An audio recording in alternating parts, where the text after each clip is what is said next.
நம்முடைய கர்த்தராகிய இயேசு கிறிஸ்துவுடைய இனிய நாமத்திலே உங்கள் எல்லாரையும் நான் வாழ்த்துகிறேன். ஆதி முதற்கொண்டு இன்று வரைக்கும் ரட்சிக்கப்பட்ட நம்முடைய பிள்ளைகளிடத்திலே தேவன் அந்நிய நுகப்பிணைப்பு, விக்கிரக ஆராதனை என்ற இந்த இரண்டு பெரிய பாவங்களைத்தான் அவர் நினைத்து பார்க்கிறார். வனாந்தரத்திலே எகிப்திலிருந்து கூட்டிக் கொண்டு வந்த இஸ்ரவேல் மக்களை அவர் பார்க்கிறார்.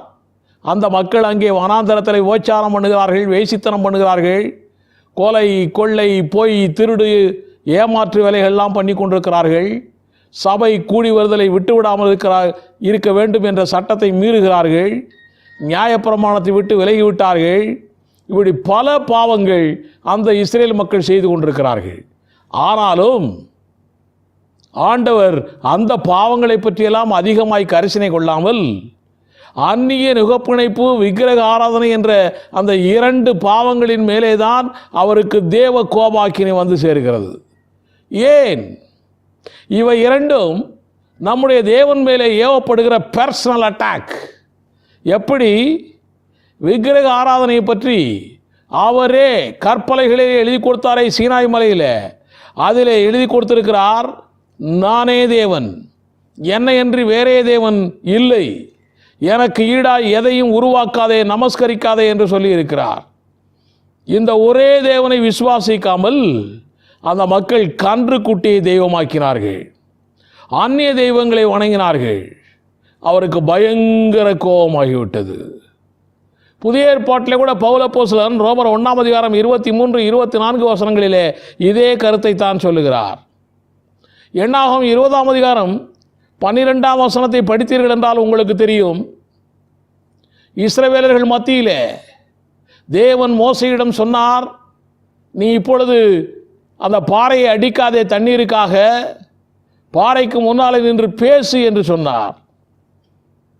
ஆனால் இவன் பாறைக்கு முன்னாலே இருந்து பேசாமல் அவர்களுடைய கலகக்காரர்களுடைய கலகத்துக்கெல்லாம் அவன் உட்பட்டு பயந்து பாறைக்கு முன்னாலே பேசாமல் பாறையை அடித்து விட்டான்.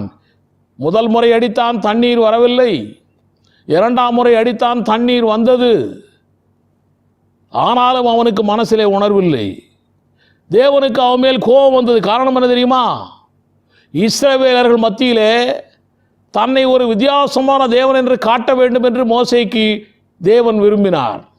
இஸ்ரவேலர்கள் மத்தியிலே நான் ஒரு பிரத்யேகப்படுத்தப்பட்ட தேவன், ஒரு வித்தியாசமான தேவன், இஸ்ரவேல் மத்தியிலே நான் மகிமைப்பட வேண்டிய தேவன், சொன்னால் தண்ணீர் வரும், அப்படிப்பட்ட வல்லமை உள்ள தேவன் என்று அவர்கள் அறிந்து கொள்ளும்படியாய் வார்த்தைக்கு முக்கியத்துவம் கொடுக்க வேண்டும் என்று மோசேயிடம் சொன்னார்.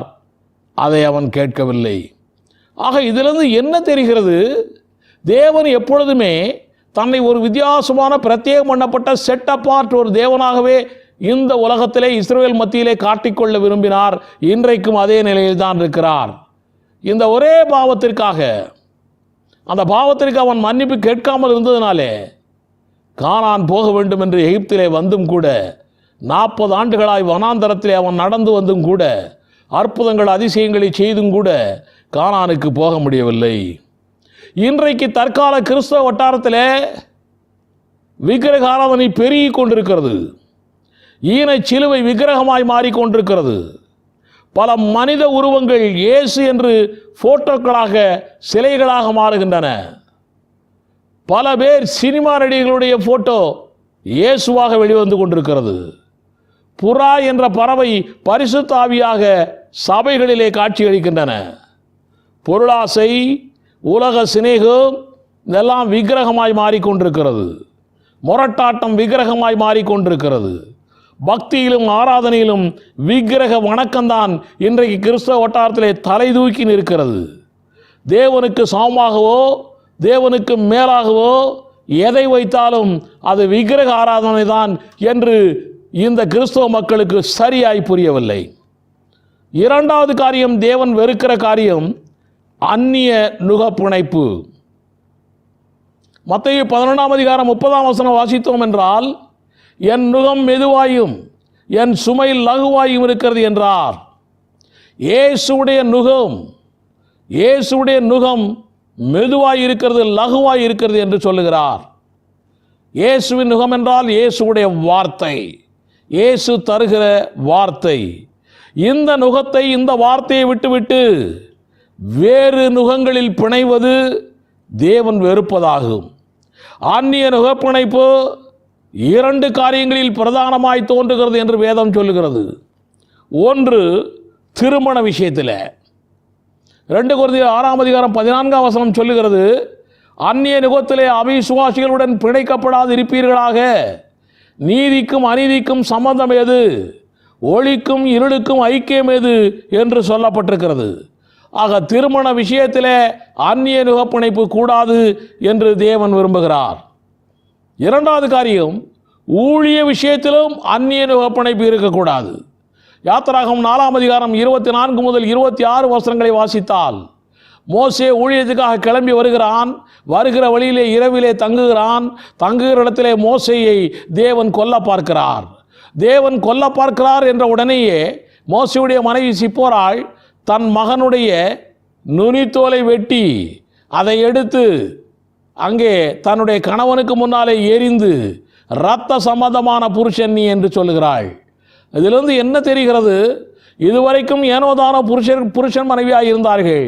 இன்றைக்கு தான் விருத்த சேதனம் பண்ணப்பட்ட ஒரு இரத்த சம்பந்தமான தேவனுடைய சபையிலே ஒரு இணைந்த குடும்பமாய் அது இருக்கிறது என்று தேவனே அறிந்து கொண்டார். உடனே கொல்ல பார்த்த தேவன் அவர்களை விட்டு விலகிவிட்டார். இந்த செய்தியை கேட்டுக்கொண்டிருக்கிற சகோதரனே, சகோதரியே, இன்றைக்கு கிறிஸ்தவ வட்டாரத்தில் நிறைய சபைகளிலே ஆன்மீக நுகங்களோடு பிணைப்புகள் ஏராளம் நடந்து கொண்டிருக்கின்றன. சத்தியத்திற்கு மாறான சபைகளோடு நிறைய பேர் பிணைந்து கொண்டிருக்கிறார்கள். இதெல்லாம் மோசேயுடைய காலமாக இருந்தால் எல்லாரையும் நேரம் கொன்று போட்டிருப்பார் தேவன். இது கிருபையின் காலமாக இருக்கிறதுனாலே பிழைத்து கொண்டிருக்கிறார்கள். தேவனுடைய நுகமாகிய வார்த்தைக்கு விரோதமான குழந்தையான சாணம், பாரம்பரிய ஆசாரியத்துவ முறை, நிழலாட்டமான மற்றும் புதிய பண்டிகைகளெல்லாம் கொண்டாடுதல், வசனத்துக்கு விரோதமான பாரம்பரியங்கள், மனுஷருடைய கற்பனைகள், இவைகள் எல்லாமே அந்நிய நுகம்தான். தேவனுடைய வசன வெளிப்பாடுகள் புரியாத வரைக்கும், உலக சிநேகம் மாறாத வரைக்கும் இந்த 2 காரியங்களும், அந்நிய நுகப்பிணைப்பும் விக்கிரக ஆராதனையும் தொடர்ந்து கொண்டேதான் இருக்கும். இவை 2ம் தொடர்ந்தால் முடிவு பின்மாற்றம்தான், முடிவு 2ஆம் மரணம்தான், முடிவு நரகம்தான். சாலமோனுடைய முடிவு நம்ம எல்லாருக்கும் தெரியுமே. அந்நிய நுகப்பிணைப்பாலே அவனுடைய முடிவு என்ன ஆயிற்று என்று தெரியுமே.